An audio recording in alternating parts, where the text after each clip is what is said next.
ওর কাহিনীটা না অনেকটা হযরত মুহাম্মদ সাল্লাল্লাহু আলাইহি সাল্লামের মতো হয়ে গেছে। আমার এর জন্য অনবরত কষ্ট লাগে। ওরা কোনো একটা ইনজেকশন বা মেডিসিন ওর শরীরে ঢুকাইছে, যার কারণে ওর মৃত্যু হয়েছে। সে কিন্তু অপেক্ষায় আছে, মানে সে আসবে, একদিন আসবে। তোমরা তো আমার জীবনটা নষ্ট করলে। জোর করে কোনো সম্পর্ক হয় না। হসপিটালের নামে কোনো কিছু করেন তাইলে তো লাশ নিয়ে যায়। তো আপনি কাকে খুঁজতে আসছে তাহলে? আমার বাবাকে। ভয়ঙ্করতম কঠিন সিচুয়েশন। ও যদি আপন ঠিকানার প্রত্যেকটা এপিসোডগুলো যদি মনোযোগ দিয়ে দেখে, এটা ওর জন্য জীবনে অনেক। আপনার আলামিন। আলামিন, আলামিন বয়স কত হতে পারে? আমার বয়স 19। 19 বছর। জি। বাবার নাম কি আপনার? বাবার নাম নাজমুল ইসলাম। নাজমুল ইসলাম। জি। আপনার মায়ের নাম? রুকসানা। মারা গিয়েছেন। জি। দাদা? দাদা হলো বিল্লাল। সেও মারা গেছেন। জি। দাদি? দাদি হলো জাহানারা। চাচা? মিঠু। ফুপু? উফু নাজমা। ঠিকানা হচ্ছে চাঁদপুর মতলব থানা, বাটি। মানে বাটি মানে আমি তো বলতে পারি না, আমি যতটুকু শুনছি যে চাঁদপুর মতলব বাটি থানা। চাঁদপুর মতলব বাটি থানা না ভাটি রসুলপুর উত্তর মতলব, এটা কি লিখেছেন? ভাটি রসুলপুর। ওইটা আমি সঠিক বলতে পারবো না, আমার খালামুনি জানে। আচ্ছা, বাবার পেশা কি ছিল? উনি তো বিদেশ ছিল। দোকান করেছে। চাচা সরকারি তিতুমির কলেজে হ্যাঁ। রাষ্ট্রবিজ্ঞানের লেখাপড়া করতো। জি। তিতুমির কলেজ আমাদের এখানেই। জি। বলেন তো ভাই, কি হয়েছে একবার প্রথম থেকে বলেন। আমি আসলে ছোট ছিলাম তো, আমার তখন একবারে ছোট, মানে আমার জন্ম হয় নাই, আমি আমার মায়ের পেটে ছিলাম। তখন আমার মা বাবা দুজনই বিদেশ ছিল। আমি পেটে বিদেশি, আমার বিদেশি হয়েছেন আপনি? না, দেশে আসার পরে আমার জন্মগ্রহণ হয়েছে। ওকে। আমার বাবাকে আমি কখনো দেখি নাই। আমার ছোটবেলা আমার বাবা মা আমি যখন আমার মায়ের পেটে তখনকাই আমার মা আমার বাবার কাছ থেকে চলে আসে। আমি যতটুকু জানছি বা জানি, ওদের মাঝে কি হয়েছে তা বলতে পারি নাই। তারপরে আমার মা চলে আসার পর আমি আমার বাবার খোঁজ কখনো পাই নাই। আর পরে আমার যখন 7 বছর বয়স, তখন আমার মাও মারা যায়। এগুলো আপনার মনে আছে? হ্যাঁ, আমার মা যখন মারা যায় এতটুকু আমার মনে আছে, তবে আগেরটা কিছু বলতে পারি নাই, কিন্তু এইটুকু বলতে পারি, মা যখন মারা যায় তখনকার সবকিছুই বুঝি আমি। আমার 7 বছর না 7.5 বছর বয়স, কিন্তু আমার বাবার কোনো কথা আমার মনে নাই। কেন, তখনকার তো আমি দুনিয়া তো আসি নাই, ছোট মানে মায়ের পেটে ছিলাম, তখনকার থেকে আমার বাবাকে আমি দেখি নেই। তবে মা মারা যাওয়ার পরে আমার খালা খালু যিনি ছিল, আমার আপন খালা খালু, আমার খালাকে আমি মা ডাকতাম, আমার খালুকে আমার বাবা ডাকতাম। মানে আমার খালা খালুর নাম দিয়ে আমার আইডি কার্ড, মানে জন্ম নিবন্ধনী কার্ড। আপন খালা খালু? হ্যাঁ, আমার আপন খালা খালু। জি। আর আমার বাবার বিষয়ে আমি এটুকুই জানি, ওনার নাম, ওনার এটুকুই, আর কিছু জানি না। বাবাকে কোনোদিন দেখেন নাই? না, আমি কখনো বাবাকে দেখি নাই। উনি দেখতে কেমন তাও আমি জানি না। তারপর আমি তো এতটুকুই জানি। আপনি এখন খালা খালুর কাছ থেকে কি হারিয়ে গেছেন? না, আমি আমার খালা খালুর কাছে আছি, বর্তমানে আমি খালা খালুর কাছে আছি, কিন্তু আমি আমার আপন খালা খালু? হ্যাঁ, আপন খালা খালু। তো আপনি কাকে খুঁজতে আসছেন তাহলে? আমার বাবাকে। আপনার খালা খালু জানেন আপনার বাবাকে? না, আমার বাবা জানে না। আপনার খালা খালু আসছে আপনার সঙ্গে? জি, খালা খালু আসছে। দুজনই আসছে? জি। খালা খালু যে আছে গেস্টের, তাকে ভিতরে পাঠাও। জি, বসেন, আমার পাশে বসেন। আপনার নামটা একটু বলেন। আমার নাম রাবেয়া। রাবেয়া। আপনি ওর খালা? আপন খালা? চাচাতো খালা। চাচাতো খালা। আপনাদের কাছে বড় হয়েছে ও? হ্যাঁ, ওর নানা নানু প্লাস আমার বাবা আর কি, মানে নানা নানুর কাছে কমই, আমাদের কাছেই ছিল আর কি বেশিরভাগ সময়। চাচাতো মানে হচ্ছে হলো সামহাউ তো আপনার রিলেটিভ, ব্লাড আপন। ধরেন আমার দাদার 4 ছেলে ছিল, ছোট চাচার ঘরের চাচাতো বোনের ছেলে আর কি ও। ওর বাবার সম্পর্কে আপনারা কিছুই জানেন না?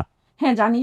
মানে তাহলে ও খুঁজতে আসছে এখানে, বুঝলাম না আমি, আমাকে একটু বুঝাই বলেন না। ওর মা হচ্ছে সেটা ও জানে না। মানে আমি ওই ছোটবেলায় ক্লাস 10-এ পড়ার সময় ওর নানু হয়েছে, বিয়ে দিয়ে দিছে। আমি আবার ওর প্রায় 5 বছরের ছোট, ধরেন তাহলে এত কিছু তো আর বুঝি না। মানে আপনার ওর মায়ের? হ্যাঁ। তো বিয়ে দিয়ে দিছে, আর আমরা আবার সবাই ঢাকা থাকতাম, ওরা থাকতো গাজীপুরে। তো বিয়ে দিছে পরে ছেলের সম্ভবত যার সাথে বিয়ে হয়েছে কারোর সাথে, মানে অন্য কারোর সাথে সম্পর্ক ছিল, সেটা সে একদম মানে প্রপারলি দেখতে পাইছে। দেখার পরে যেটা হচ্ছে মেবি 6 মাস বা 7 মাস সংসার করছিল, তারপরে চলে আসছে। চলে আসার পরে যেহেতু তার পড়াশোনাটাও শেষ হলো, এসএসসিটা দিতে পারে নাই, আবার এইভাবে সে মনে হয় মেবি 1-2 বছর বাড়িতেই ছিল। দেন আমাদের পাশের বাড়ি কেউ বলতেছিল যে এরকম ভালো ভিসা আছে, বাহিরে যায়, তাহলে যাবে কিনা। তো ওর বাবা মা দিতে চায় না। মানে আমার চাচা কৃষক হইলো, মানে মোটামুটি জমি জমা, মানে প্রতিষ্ঠিত টাইপের আর কি। তখনকার সময় যেহেতু আমাদের বাড়ি গাজীপুরে, যদি মেয়েরা বিদেশে যায় তাহলে এটা অনেক খারাপ দেখা যায়। কিন্তু তার তো ডিভোর্স হয়ে গেছে, সে টেনশন করতেছিল যে কি করবে। পরে সে নিজের ইচ্ছাই, মানে এক প্রকার জোরপূর্বক ভাবে বলছে যে তোমরা তো আমার জীবনটা নষ্ট করলো, এখন আমি এখান থেকে কি করতাম, তাতে বরং আমাকে বাহিরে জীবনকে নষ্ট করলো মানে? ওই যে বাবা তো জোর করে, ও অনেক ভালো স্টুডেন্ট ছিল, তাহলে জোর করে বিয়ে দিল না। বিয়ে দেওয়াতে তো ওই যে ছেলেটার আরেকজন সম্পর্ক ছিল। তো তখনও তো মানে বিদেশ যাওয়ার আগে কি ও হইছে না? না, এটা তো ফার্স্ট ম্যারেজ, সেটা হয়তো সেও জানে না বা জানি কিনা। ওকে, মানে তো ওকে সেকেন্ড ম্যারেজ। ও আচ্ছা। Second marriage. এই কারণেই মানে তার বিদেশে চলে যাওয়া, পাড়ি জমা দেওয়া। এমনি কাজিন হিসাবে আমার সাথে সম্পর্ক হয় যখন সে বিদেশ থেকে আইসা আমাদের বাসায় উঠে, তখন তার লাইফ সম্পর্কে আমি আর কি সব জানতে পারি। বিদেশে যাওয়ার পর কি হয়? তখন যেহেতু আমি মাত্র ইন্টারে পড়ি, তো আমার তো আর তার সাথে এত মানে সম্পর্ক নাই। তখনকার যুগে তো আপনার এত ফোনও ছিল না, স্মার্টফোন তো ছিলই না। আমার বাবা ফোন ইউজ করতো, মেবি আমার একটা ফোন ছিল হয়তো বাটনওয়ালা, তো মাঝে মাঝে ফোন দেয়। সে যে সেখানে যায় মানে এই ছেলের সাথে প্রেম ভালোবাসা করে বিয়ে করে ফেলছে সেটা আমরা কেউই জানি না, ঠিক আছে। সে তার বাবা মাকে মন চাইলে অর্থটা, সে একটা হসপিটালে চাকরি করতো, ভালো টাকা স্যালারি পাইতো তখনকার সময়, যেহেতু সে একটু পড়াশোনা ছিল, কাজেতে ভালো ছিল। দেন যে সে, তাকে যখন আমরা দেখি মানে এয়ারপোর্ট থেকে যখন আনতে যাই, শুধু আমার বাবাকে মনে হয় ফোন করছে, নাইলে আমার চাচাতো ভাইকে, আমি সঠিক জানি না, কারণ তখন সে প্রায় মানে হবে মানে 9 মাস প্লাস প্রেগনেন্ট। ওকে। হ্যাঁ, তো হবে আর আমরা তো তাকে দেখে অবাক, কিন্তু তার আপন নানা নানি যে তাদেরকে কেউ ইনফর্ম করে নাই, যেহেতু সে প্রথম একটা মিস্টেক হয়েছে, সেকেন্ড আবার এইভাবে মানে একটা বাচ্চা নিয়ে বিদেশ থেকে আসিয়েছে, তাহলে তার কারণে গ্রামে কাউকে জানানো হয় নাই। আর ঢাকা তো কোথায় কি হবে সেটা তো আর কেউ জানে না। তখন আমাদের বাসা মতিঝিলে ছিল, আমার আব্বু তো বিদ্যুতের অফিসার ছিল, আমরা ওইখানেই থাকতাম। তো বাবা তো ওকে দেখা মনে করেন যে একদম মানে অনেক বেশি অসুস্থ হয়ে গেছে, যেহেতু শত হইলো মানে ছোট ভাইয়ের মেয়ে, প্রথম একটা ভুল না হয় বাবা মা করছে, এখন একটা। আর সে বলতেছে না এরকম কিছুই না, আমরা খুব ভালোভাবে বিয়ে করছি, সে আমাকে অনেক ভালোবাসে, সে আসবে। তো যেহেতু আমি ভার্সিটিতে ভর্তি হবো, প্রিপারেশন নিচ্ছি, আমিও তো যথেষ্ট বড় হয়েছি, তো আমি বাবাকে বললাম সমস্যা নাই, ছেলের সাথে আমার কথা হয়েছে ফোনে, তো তুমি আসলা কেন দেশে? তখন যে ছেলে, তারা একই কোম্পানিতে চাকরি করতো। ছেলের সাথে কথা বলছেন আপনি? হ্যাঁ হ্যাঁ, অনেক কথা হয়েছে মানে ওর বাবার সাথে? একই কোম্পানিতে চাকরি করতো। তো যখন সে প্রায় হয়ে যাবে, তখন নাকি ছেলে বলতেছে যে এই অবস্থায় মানে বিদেশে একটা বাচ্চা জন্ম দেওয়া খুবই কষ্ট, আর হচ্ছে তুমি কাজ করবা নাকি ওকে সামলাইবা, তাহলে তুমি এক কাজ করো, তুমি চলে যাও, যাইয়া তোমার বাবা মাকে বুঝাও যে মানে আমাদের বিয়ে হয়ে গেছে, আমাদের বেবি আছে, আর আমি পরে আসতেছি। এখানে কিন্তু আমার বোনটা আমার মনে হয় যেটা ভুল করছে মানে। না না, এটা একটা মিনিট। ছেলে কি ওর নানা নানুর সাথে কথা বলছে? হ্যাঁ, নানুর সাথেও কথা বলছে যে হ্যাঁ আমি বিয়ে করছি এরকম? ওকে, ফাইন, ভুলের কিছু না, এটা সিচুয়েশনাল ঘটনা। হ্যাঁ, তারপরে? এখন ওই ছেলেরা তো বয়স না, আমার বোনেরা তো না। তো পরিচয় দেয় নাই তখন যে আমি কোথায় থাকি, আমার বাড়ি কোথায়, গ্রামের বাড়ি কোথায়? সেটাতে আসতেছি। তারপর যে হচ্ছে সে চলে আসে, চলে আসার পর ও বোনের সাথে ভালোই কথা হইতো, মাঝে মাঝে আমার একটু হাই হ্যালো কেমন আছেন এটা। তো আসার তো প্রায় 15-20 দিন পরে ওর ডেলিভারি হয়ে গেল। এর মধ্যে শুধু আমার ফ্যামিলি আর ওর নানান্ন ছাড়া আর কেউ জানে না। তো ছেলে বলতেছে আমি আসতেছি আসতেছি, এই বলে আর আসতে পারতো না। সম্ভবত সে যেখানে কাজ করতো সেখান থেকে হয়তো পলাইছে, নাইলে কোনো কিছু হয়েছে। ততদিনে সে আবার ওইখানে অবৈধ হয়ে গেছে, মানে ওই দেশে। কোন দেশে ছিল? সৌদি। সৌদি আরবে। সৌদি। কিন্তু আমার এখন জায়গার নামও বলে নাই যে রিয়াদ ছিল না দাম্মাম ছিল, মানে 20 বছর আগের ঘটনা, তো এতটা তো আমরা ইয়া করি নাই। তো যাই হোক, সে বলতেছে আসবে আসবে এরকম করে, আমরা কিন্তু এটাও ডিসাইড করছিলাম মানে যখন যখন সন্দেহ হচ্ছিল একটু একটু যে সে আসবে কি আসবে না, চিন্তায় পড়ে গেছিলাম যে ওকে কাউকে আমরা দত্তক দিয়ে দিব, দিয়ে দেওয়ার পরে আমার বোনের লাইফে। কিন্তু না, ছেলে একদম কান্নাকাটি, যদি তার ছেলে যদি না থাকে, মানে ও এখন অন্যান্য সাথে সবার সাথে কথা বলতেছে, আমার চাচা চাচি যারা থাকে, যে যদি আমার ছেলে যদি আপনারা না রাখেন তাহলে আপনাদের মেয়েকে কিন্তু আমি নিব না। আগে হয়েছে যে আমার ছেলে, তারপরে হয়েছে যে আমার ওয়াইফ। তো যাক ভালো কথা, তাহলে তুমি কবে আসবা? এরকম করতে করতে ধরেন যে প্রায় 1-2 বছর হয়ে যাচ্ছে, সে আসে তো আসে না। ততদিনে বললো যে তার ফ্যামিলিকে সে মানাইতে পারতেছে না, মানে যেহেতু একটা বাচ্চা সহ কিভাবে বাড়িতে নিবে কিভাবে কি। তারপরে যাই হোক, এখন সে তার বাবা মাকে মানাইছে যে সে বিয়ে করে ফেলছে, একটা বাচ্চাও আছে, তারা যাতে আমাদের সাথে যোগাযোগ করে। ও কিন্তু ওইখানেই মানে সৌদিতেই। এখন তার দাদা দাদি ফোন দিচ্ছে, তার চাচা ফোন দিচ্ছে, সবাই দিচ্ছে, ঠিক আছে, দিচ্ছে, কথা হচ্ছে সবকিছু। তারা মানে আমার সাথে তো আর কথা হচ্ছে না, এখন আবার ও গ্রামে চলে গেছে। মানে আমার বোন যখন 100% কনফার্ম হয়েছে যে ওকে নিতে আসবে, তাহলে ওকে নিয়ে গাজীপুর চলে যাক, এখানে ঢাকা আর আমাদের এখানে আর কতদিন আর থাকবে, তাহলে গাজীপুর চলে যাক। গাজীপুর যাওয়ার পরে ও তো আসতেই আছে যে ওর বাবা মা আসবে বা ও আসবে, আইসা নিবে, তো গেছে। তাহলে যাওয়ার পরে মনে করেন আত্মীয় স্বজন সবাই জানতেছে, কেউ আমার বোনকে ভালো কথা বলতেছে, কেউ খারাপ বলতেছে, কারণ এইভাবে নিয়ে আসছে। কেউ বলে না বাহিরে এইভাবে বিয়ে হয় না, মানে কটুক্তি বা একটা আছে না, দোষ পাইলে মানুষ যে যাকে যেভাবে বলে, তো ভালোর চেয়ে খারাপই বলছে। কিন্তু সবাই যখন দেখতেছে যে না, ছেলে ফোন দিতেছে, ছেলের বাবা মা ফোন দিতেছে, সবই, কিন্তু সম্ভবত ফোন দিচ্ছে, আমার যেটা মনে হয় সে ফিনান্সিয়াল কোনো হেল্প মানে করে নাই, যেহেতু সে বাইরে থাকতো, তার ছেলের জন্য যা আছে টাকা পয়সা পাঠানো এরকম কিছু করে নাই। তো আমার বোনের কাছে যা টাকা ছিল আসার সময় হয়তো তার বাবাও কিছু দিছে, তো যা ছিল এতদিনে মোটামুটি একটা ইয়ার। তো চাচা চাচিও রাগ করতেছে, প্রথমটা যেটা হয়েছে হয়েছে, দ্বিতীয়টা এরকম কেমনে হলে আরো মানুষ বাহিরে যায়, এরকম করার পরে তার বয়স যখন 3 বছর, তখন আবার সে ঢাকায় চলে আসে, আইসা আমাদের বাসায় উঠার পর এখন সে বলতেছে যে আমি তাহলে কাজ করি, যেহেতু আমি কাজ জানি। 3 বছরও ভদ্রলোক আসে নাই? না, আসে নাই। তাহলে আমি কাজ, কিন্তু যোগাযোগ আছে, তারা ওই যে ওর নানা নানুর সাথে কথা বলে, আমি তো আর বাড়িতে থাকি না। এবং ওনার বাড়ি থেকে কেউ দেখতে আসে নাই? মানে দাদা দাদি কেউ দেখতেও আসে নাই? কেউ দেখতে আসে নাই। দাদা দাদি বলতেছে আমার বোনের যেরকম একটা পার্স ছিল, বিবি ছেলেরও একটা পার্স ছিল, সে এরকম মানে ধরেন যে বিষাদে করে কোনো একটা ঘটনা কিছু ঘটছে? একটা ঘটনা ঘটাতে মানে কথা শুনে না দেখে বাইরে পাঠাইছে, তাই আমার বোনকে আর ভাগিনাকে মনে হয় ওরকম ভাবে স্বীকৃতি দিচ্ছিল না, যেটা আমার এখনকার মনে হচ্ছে, মানে এখনকার সিচুয়েশনে। তখন তো চাঁদপুরের মতলব থানাতে ওর বাবার বাড়ি? হ্যাঁ, বাবার বাড়ি এইটা, আর ওর বাবার নাম আর চাচার নাম এইটুকু সঠিক, বাকি তো আমরা কিছু জানতেও চাঁদপুরের মতলব থানা, এটা খুবই পরিচিত একটা এলাকা, মতলব চাঁদপুর। আর ওর বাবার নাম হচ্ছে নাজমুল, সৌদি আরব থাকতো ওই সময়টাতে, এখন কি অবস্থা জানি না আমরা। ওর মা তো মারাই গেছে, পরবর্তী কিভাবে মারা গেছে সে গল্প আমরা আসছি। আর ওর দাদা হচ্ছেন বিল্লাল, মৃত বিল্লাল, দাদি হচ্ছেন জাহানারা, চাচা হচ্ছে মিঠু, ফুপু হচ্ছে নাজমা। চাঁদপুর মতলব থানা। বাটিটা কি? বাটিটা হচ্ছে ওর খালার সাথে নাকি মাঝে মাঝে কথা বলতো দুলাভাই হিসেবে। ওর খালা তো আবার আমাদেরও ছোট গ্রামে থাকতো, তো মাঝে মাঝে ফোন দিয়ে অনেক আর কি ফাইজলামি করতো, মানে এক এক নাম্বার থেকে ফোন দিত।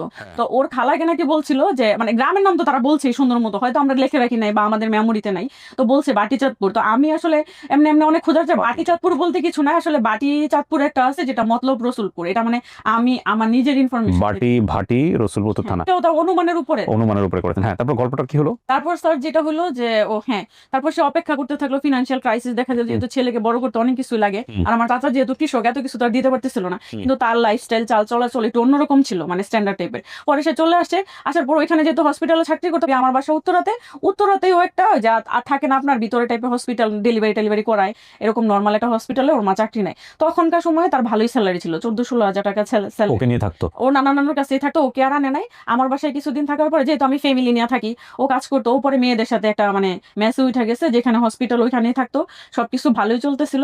আমি ওর পার্সোনাল লাইফ নিয়ে ওরকম কিছু জিজ্ঞেস করি নাই যে তুমি যাবা না কেন, যাও। সে কিন্তু অপেক্ষায় আছে, মানে সে আসবে, কোনো একদিন আসবে কোনো কিছু।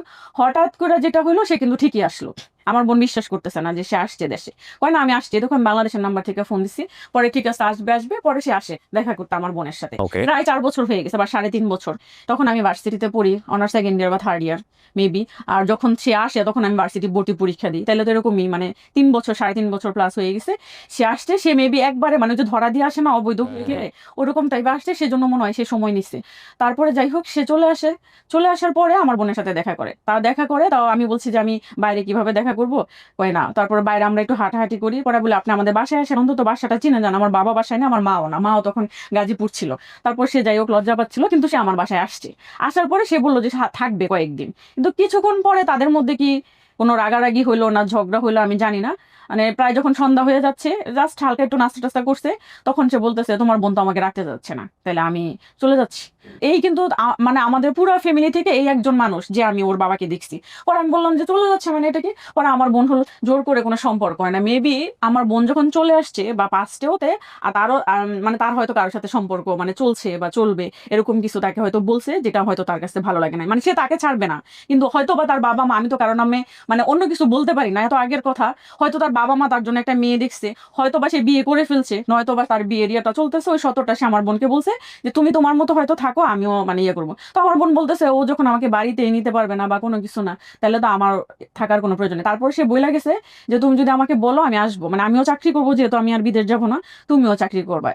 এইখানেই মনে করেন যে কথা শেষ। তারপর থেকে তার বাবা ফোন দিত, চাচা ফোন দিত, আমার স্পষ্ট মনে আছে আমি তিতুমিরে যখন পড়তাম, ওর চাচাও তিতুমিরে, মিঠু যে তিতুমিরে চান্স পাইছে, চান্স পাওয়ার পরে বলতেছে ভাবি আপনার বোন তো আমার সিনিয়র, একটু দেখা করতে বলেন। মেবি আমি ওর 1 বছর বা মানে ওরা, আমি বলতেছি তুমি যেহেতু বলতেছো যে তারা তোমাকে নিচ্ছে না, তার ভাইয়ের সাথে তো আমার দেখা করার আমি মনে করি না কোনো প্রয়োজন। মানে আমার মনে হয় দোষ আমাদের দুই পক্ষরই আছে, যেটা আমি এখন বুঝতেছি।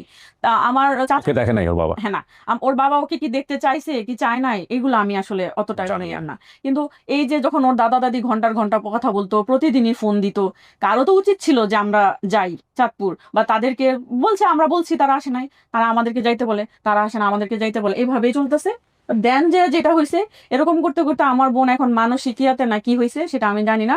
আমি যখন ঢাকা ইউনিভার্সিটি থেকে মাস্টার্স পরীক্ষা দিচ্ছি ফাইনাল, তখন যে সে অসুস্থ হয়ে যায়, আমাকে ফোন করে বলতেছে আমি মেডিকেলে যাচ্ছি ডাক্তার দেখাইতে, তোমার কি সময় হবে?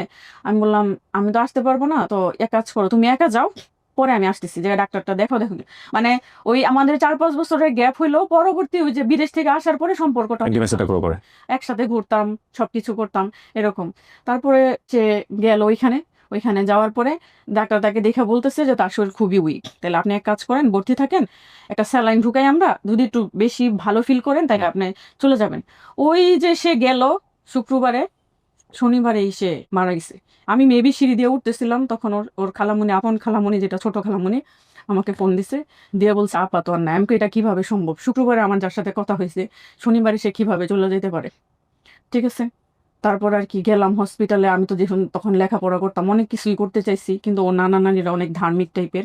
আমার মনে হয়েছে যে ওরা কোনো একটা ইনজেকশন বা মেডিসিন ওর শরীরে ঢুকাইছে, মানে আছে না যে এক্সাম্পল, মানে প্রতিক্রিয়া দেখার জন্য, যার কারণে ওর মৃত্যু হয়েছে, যেটা আমার এখনো মনে হয়। নাহলে আমি এতটা সুস্থ, শুধু একটু উইক লাগে, যার কারণে আমি ডাক্তার দেখাইতে যাই, যাওয়ার পরে আর আমি আসতে পারি না। এটা কি কি এমনটা হইতে পারে? হসপিটালের নামে কোনো কিছু করেন তাইলে তো লাশ নিয়ে যায়। তো আমার চাচি বলতেছে যে না, আমি আমার মেয়ের এগুলা নিয়ে করবো না, আমরা যেহেতু ধার্মিক, তুমি এরকমটা করো না। পোস্টমর্টম করেনি। হ্যাঁ, তারপর ওই বাড়িতে চলে গেল, শেষ। আলামিনের অধ্যায় এইখানেই শেষ হয়ে গেছে। আর আলামিনের বাবাকে, দাদিকে আমরা আর কখনো জানতে চাই নাই। ওর খালা খালো আবার অনেক প্রতিষ্ঠিত, তো ওনাদের নিজেদের গার্মেন্টস আছে। ওর ওর খালা মানে বিয়েই বসছে, যে মানে ওকে ছেলে হিসাবে মানে স্বীকৃতি, আপন খালা। আপন খালা স্বীকৃতি দেওয়ার জন্য ওই ওই যে আপনার জন্ম নিবন্ধনের যে নামটা, আর ওইটা ওর আপন খালামণি। তো তারাই তাকে পড়াশোনার সব খরচ দিত, টাকা পয়সা দিত, সবকিছু মাসে মাসে। তো সে ভালোই বড় হইতেছিল। তার আর যে বাবা আছে নাকি না আছে সেটা না, সে ওই ওই তার খালুকে কিন্তু সে বাবা জানতো বড় হওয়া পর্যন্ত। কিন্তু আছে না যে আপন বাবা মা না থাকার কারণে সে কিছুদিন এসে ঢাকা আমাদের এখানে থাকতো, 2-3 মাস লেখাপড়া না মানে এই ফিল্ডটাকে ওর যে ও খুঁজতে চাচ্ছে, নাকি আপনারাই চাচ্ছেন যে ওর ও যেটা হয়েছে 3-4 বছর ধরে আমি ফলো করতেছি। যখন সে জেনে গেছে, ধরেন যে সে তার খালা খালুর কাছে একটা বায়না ধরলে তার বাবা মার মতো সে যেটা পায় না, আমি যেটা মনে করি, হয়তো আগে আমার বাবা দিত, আমার বাবা আমার। না, ইনফ্যাক্ট না পেলেও এটা কিন্তু ওই ফিল্ডটা একটু অন্যরকম হয়ে যায়। আমার বাপ মা থাকলে হয়তো বা দিত। হ্যাঁ হ্যাঁ, মানে সে তো কখনো মায়ের আদর ওইভাবে পায় নাই। তাহলে ওর কাহিনীটা না অনেকটা হযরত মুহাম্মদ সাল্লাল্লাহু আলাইহি সাল্লামের মতো হয়ে গেছে। আমার এর জন্য অনবরত কষ্ট লাগে। মানে ওর নামের সাথে কিন্তু ওরকম কোনো মিল নাই, কিন্তু নবীন ডাকনাম মতো মনে করেন জালামিন ছিল। বা মা মারা গেল যখন ওর মাত্র 7 বছর রানিং, তাহলে 7 বছর একটা বেবি কি বুঝে? হয়তো তাকে একটু ভালো খাবার দিছে বা কাপড় দিছে, আর তার বাবা তো আর এই জগতেই নাই। তো তার নানা নানু এবং আমার বাবা মা যথেষ্ট চেষ্টা করছে, আর তাদের ভালোবাসা এখন যেটা মনে হয় যে সে লেখাপড়াও করে নাই, কোনো কিছুই না, 7 পর্যন্ত পড়ছে। তার মধ্যে আমি স্কুল, মাদ্রাসা, কলেজ যত জায়গায় ভর্তি করানো দরকার, যেখানে বলছে পড়বে আমি সেইখানেই করাইছি। আর এটা তো আমাদের আমানত, আমাদের সম্পদ। যেহেতু তার মা নাই, আর তার মা থাকলে তো সে আরো অনেক ভালো হইতো। কিন্তু যাই হোক, ওই যে ধরেন না, আজকে মন চাইছে এক খালার বাসাত গেছে গা এতিম হিসাবে, যখন সে বুঝতে পারছে যে তার পৃথিবীতে কেউ নেই, আবার আমরা সবাই মনে করাই দিছি। আমাকে সে আব্বুজি ডাকতো, ওর খালাকে মা ডাকতো, যতদিন বিয়ে না হয় ছোটবেলা থেকে। আমরা একটা ফ্যামিলি বানাই নিছি, যে আমার বাবা মা হয়েছে ওর দাদা দাদু, আর ওর বাবা মা হয়েছে ওর নানা নানু। মানে ওর কোনো কিছুর আমরা অভাব ফিল করতে দেই নাই, আর আমাদের ফ্যামিলি তো ওরকম কোনো অভাব নেই। কিন্তু এখানে কথা আছে, আলামিনের যে বাবা, জি, সে তো আপনাদের পরিবারের ঠিকানা ঠিকানা সব জানে। না না, সেও সব জানে না। কিভাবে? যদি আমাদের ওই সিমটা থাকতো, মেইন কমপ্লিকেশন যেখানে এসে আপনার তৈরি হয়ে গেছে, যেই সিমটা ছিল আমার বোনের, সব সময় তারা এই নাম্বারে যোগাযোগ করতো। কারণবশত এই সিমটা হঠাৎ করে নষ্ট হয়ে না, কিন্তু আলামিনের বাবা যে আলামিনের মায়ের কাছ থেকে তার বাড়ির ঠিকানা জানে নাই, এটা তো সন্দেহ করাটা মুশকিল। না, আমার আমার মনে হয় জানলেও লেখে রাখে না। আর ওর মা খুব হতে জানে। পারে হয়তো বা জানে। এখানে একটা কথা আছে, সেটা হচ্ছে সে যদি ঢাকা আমার ওই ধরেন, না না, একটা জিনিস হচ্ছে, ফার্স্ট অফ অল আমরা ভিডিও না ট্রাই করবো, অফকোর্স করবো, এটা সব রেকর্ড হচ্ছে, তো আমরা এইভাবেই প্রচার করবো, এ ব্যাপারে কোনো সন্দেহ নাই। কিন্তু কয়েকটা আমরা লজিক মেলানোর চেষ্টা করছি, যেটা হচ্ছে যে আলামিনের বাবা যেহেতু তার মার সাথে এসে দেখা করছে, ডেফিনেটলি ঢাকা এসে দেখা করছে, সো ওই প্রতিষ্ঠানে আসলে তো সে খোঁজ বের করতে পারতো তার ওয়াইফ কোথায় আছে, মারা গেছে কিনা ডিটেল। সো তার মানে ওখান থেকে সে অ্যাড্রেস বের করতে পারতো, এবং সে ইনফর্ম ছিল তার বাচ্চা হয়েছে। সো সে চাইলে এটা ফাইন্ড আউট করতে পারতো, এবং যে কোনোভাবে হোক ছেলের সামনে আসতে পারতো। তারপরও তার বাবার সাথে তার মায়ের 2বার দেখা হয়েছে। কিন্তু তাহলে তাহলে আমার ওর দাদা যখন অসুস্থ ছিল, এখন আলামিন, মানে আমি তোমাকে তুমি করেই বলতেছি, তোমাকে কিছু মনে করো না, কারণ এই সিচুয়েশনগুলো কি জেনে শুনে তুমি ফেস করতেছো কিনা? মানে জি। তোমার বাবার, আমি জানি না, যদি ওনাকে আমরা সেখানে আনতে পারি বা এই ভিডিও দেখার পরে যদি ওনার আগ্রহ এখানে হয়, তাহলে ডেফিনেটলি আমাদের জায়গা থেকে এই প্রশ্নগুলোই থাকবে। সেগুলো যদি কোনো অ্যান্সার থাকে উনি বলবেন, সেটা সমস্যা নাই। তুমি তোমার বাবাকে খুঁজতে আসছো কি উদ্দেশ্যে, আমাকে জাস্ট এটুকু বলো। তোমার তো সবকিছু ছিল, কোনো সমস্যা তো ছিল না। ছিল না, ঠিক আছে, কিন্তু আমি আমার বাবার কাছে মানে ছোটবেলা থেকে বাবাকে পাই নাই। আমি আমার বাবার কাছে যাইতে চাই, বাবাকে দেখতে চাই, বাবার সাথে থাকতে চাই, এইটাই। আম, প্রথম কথা হচ্ছে যে আমরা এই ভিডিওটা করার পরে আমাদের যে সোর্স বা আমাদের যেই কাজের স্ট্রেংথ, তাতে আমরা বলতে পারি তকাল তো আল্লাহ, আমরা হয়তো ওই ব্যক্তিটাকে ফাইন্ড আউট করতে পারবো। কিন্তু কিছু কিছু সত্য যদি বিটার হয়, তিক্ত সত্য হয়, সেই সত্যগুলোকে উদ্ঘাটন না করাটাই বেটার। এটা আমি আমার জায়গা থেকে বলতে পারি। মানে সমস্ত কিছু জেনে শুনে ড্রাইভ করতেছেন আপনারা, যেহেতু আপনারা মোটামুটি সম্ভ্রান্ত পরিবার। আমরা এরকম বাবা পাই যে সন্তানকে স্বীকার করে না, যেগুলো আমাদের ভিডিওর দর্শকরা জানে না, যে কোন কোন বাবার ক্ষেত্রে এটা হয়েছে, কোন ভিডিওর ক্ষেত্রে এটা হয়েছে। আমরা এরকম অনেক মাও পাই যে তার সংসার বাঁচানোর জন্য পূর্বের সন্তানকে স্বীকার করে না, এবং আমরা জানি যেটাই বাবা এটাই মা। সে জেনেছে, প্রথমে জানার পরে এমনও হয়েছে ফোন বন্ধ করে দিয়েছে, পরবর্তীতে আমরা আত্মীয় স্বজনের কাছ থেকে জেনেছি okay fine, this is the case, এবং সে কোনোভাবে তার সন্তানকে স্বীকার করবে না। তো এখন কথা হলো, এরকম কিছু হিডেন ট্রুথ যদি বের হয়ে যায়, সেটাকে আপনারা ওয়েল রিসিভ করবেন, নিতে পারবেন? হ্যাঁ, অবশ্যই। আর আমার এখানে আসার মূলতই হচ্ছে যে আমার বেবির জন্য আমার হাজবেন্ড আসতে পারলো না। মানে এতটুকু সাহস যুগে আমরা সামনে আসতে পারিনি। আমি যখনই ভাবছি যে আপনার ভিডিওগুলো যখন দেখতাম যে আমরাও যদি এরকমটা করি, এই যে সিমটা বন্ধ হয়ে যাওয়ার কারণ, এটা কিন্তু 100%। না, এটা ঠিক আছে। আরেকটা বিষয় যেটা হয়েছে, যেহেতু কোনো ডকুমেন্টস নাই আপনাদের কাছে, লাইক কাবিননামা নাই, কিচ্ছু নাই, একটা বিয়ের ছবিও নাই, সুতরাং ওই লোক চাইলে ওনার জায়গা থেকে কিন্তু ওনার প্রেজেন্ট সিচুয়েশন, আমি নেগেটিভ অনেক কিছু চিন্তা করছি, নাও হতে পারে এগুলা, ওনার প্রেজেন্ট সিচুয়েশনের জায়গা থেকে চিন্তা ভাবনা করে উনি হয়তো এর পুরো ভিডিওর এগেনস্টে কোনো স্টেপ নিয়ে ফেলতে পারেন যে না এটা আমার মান সম্মান খোয়ানোর জন্য করা হয়েছে, সেটা ডেফিনেটলি হয়তো করবে না কেউ। আমি তো ওনাকে চিনি, আমি ওনার চেহারা কখনো বলতে পারবো না। আচ্ছা, আমি কি করতে, ও যখন ছোটবেলা থেকে যখন বড় হইতো, ওর মা মারা গেছে, আমি শুধু বারবার চাইতাম যে ও যাতে দেখতে হুবহু ওর বাবার মতো হয়। হয়েছে কি কিছুটা? কিছুটা, মানে সব না, মানে ওর মামা আর বাবার ফেস মিলানো, হাইট ঠিক আছে। ওর বয়স কত এখন? বা- 19? 19। তুমি কোন ক্লাস পরে বাদ দিছো পড়া? আমি ক্লাস 7 উইটি বা কেন বাদ দিছো? এই এমনি না না না না না, এটা একটা বিশাল মেজর ভুল, এটা করা উচিত না। আমি যদি এটা আমাদের ভিডিওর প্রসঙ্গ না, তো যে প্রবলেমটা আমি দেখছি, হুম। এই ও কোনো জায়গায় স্থির থাকতে পারে না। বিকজ ওর সাইকোলজিক্যালি আমার মনে হয় কি ওকে একদম আপনি জানেন ও কি করছে? আমি যে বাসায় ভাড়া থাকি, এটাও আপনাকে বলি, ওর এই প্রবলেমগুলো আমি অনেক অনেক ফেস। যখন আমার বাচ্চা হবে, ওকে আমি আলতার রিপোর্টটা আনাইতে পাঠাইছি যে তুমি যাই নিয়ে আসো। আমি গেছে আলতার মহিলা দেখা স্বাভাবিক আমার ছেলে হবে বা যে এখানে মানে তখন দেখা বলতেছে তুমি কি হও যার আলটা করলাম? আমার তো মা হয়। ওনাকে দেখা তো মনে হয় নাই যে তোমার মা হয়, এটা কিভাবে সম্ভব? আমি যখন নেক্সট আবার 15 দিন বা 1 মাস পরে যাই, আপনার এত কম বয়সে বিয়ে হয়েছে, আপনার এত বড় একটা ছেলে আছে, ও কি করে আপনার যেটা প্রেজেন্ট সেটা না করে, মানে যেটা পজিটিভ ওটাকে নেগেটিভ করে ফেলে, নেগেটিভটাকে কি করে ফেলে? বিকজ ওর ব্রেনের একটা ধাক্কা আছে, আর এই সাইকোলজিক্যাল ব্যাপারগুলো হয়তো এক্সপ্রেস করতে পারে না, একটা সময় হয়তো বলবে। সো আমি আপনাকে একটা পরামর্শ দিতে পারি, যেহেতু আপনি ঢাকা বিশ্ববিদ্যালয় থেকে পড়াশোনা করেছেন and you belong good family, so okay একজন সাইকিয়াট্রিস্টের কাছে নিয়ে যান। ইদানিং অনেক সময় আমাদের যেটা হয় যে অনেক দেরি হয়ে গেলে এটা অনেক বড় একটা স্টেপ হয়ে যায়। ধরেন ওর মনের ভিতরে যে কষ্টটা আছে, যেটা হয়তো কারোর সাথে কখনো এক্সপ্রেস করে না, ওইটাকে বের করাটা এখন সবচেয়ে জরুরি। স্যার সে কি করে ট্রেনে বা কোথাও উঠে চলে যায়, হ্যাঁ, 3 দিন 4 দিন ঘুরে ঠুরে তারপরে ও বেসিক্যালি মনে করে যে দূরে কোথাও গেলে বোধহয় আমার কষ্টটা রিলিফ হবে। সো এটা করেন, এবং এটা খুব গুরুত্বপূর্ণ। ওর ওর ওর বাবার ঠিকানা আমরা পারি বা ওর জীবন একটা সময় বের করেই ফেলতে পারবে, আমরা সেটা ফ্যাক্ট না। বলছিলাম, ফ্যাক্ট হচ্ছে যে ওর লাইফটা ঠিক মতো চলতেছে না, এই জায়গাটা ঠিক করা। এবং এইটা এটা কিভাবে করব? এই আপাতত ওকে একজন কাউন্সিলর কাছে নেন, মানে যিনি কাউন্সিলিং করে, সাইকিয়াট্রিস্ট। তারপরে স্টেপ বাই স্টেপ ওকে বুঝিয়ে বুঝিয়ে বুঝিয়ে ওকে রিয়েল লাইফগুলো দেখান। মূল কথা হচ্ছে ওর চাইতো অনেক কঠিন সিচুয়েশনে পৃথিবীতে অনেক শিশু আছে, এই মেসেজটা ওকে নিতে হবে। হ্যাঁ, অনেক কঠিন সিচুয়েশনে, সবাই ভাবে যে সে অতিরিক্ত ভালোবাসা এরকম মেয়ে। ভয়ঙ্করতম কঠিন সিচুয়েশনে ও যদি আপন ঠিকানার প্রত্যেকটা এপিসোডগুলো যদি মনোযোগ দিয়ে দেখে, এটা ওর জন্য জীবনে অনেক বড় শিক্ষা হবে। ধরেন ও তো 3 বেলা খাইতে পারছে, আদর পাইছে, স্নেহ পাইছে, পাইছে না?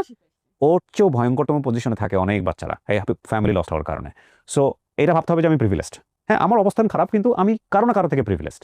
সো এই স্যাটিসফ্যাকশনটা যখন ওর মধ্যে গ্রো করবে, তখন ওগুলো সবকিছু মানতে নেবে। আর 19 বছর কোনো বয়সই না একটা মানুষের জীবনে, ঠিক আছে? সো এটা নিয়ে একদম মানে নেগেটিভ ভাবার কোনো কারণ নাই। ওকে এত নিজেকে আলাদা আলাদা চেঞ্জ করছে, এটা আমি অনেক পরে বুঝতে পারছি। জি। আগে তো আমি আমার পড়াশোনা, আমার লাইফ, আবার আমার বিয়ে হয়ে গেছে, আমি এত কিছু নিয়ে মানে চিন্তা করি নাই। কিন্তু যখন সে বড় হচ্ছে, এখন আমরা দেখতেছি তার জীবনে বাবাটা অনেক ইম্পর্টেন্ট, মানে তাকে পাওয়াই দেওয়া, এটা না পাইলে তার কোনো কিছুই ঠিক হবে না।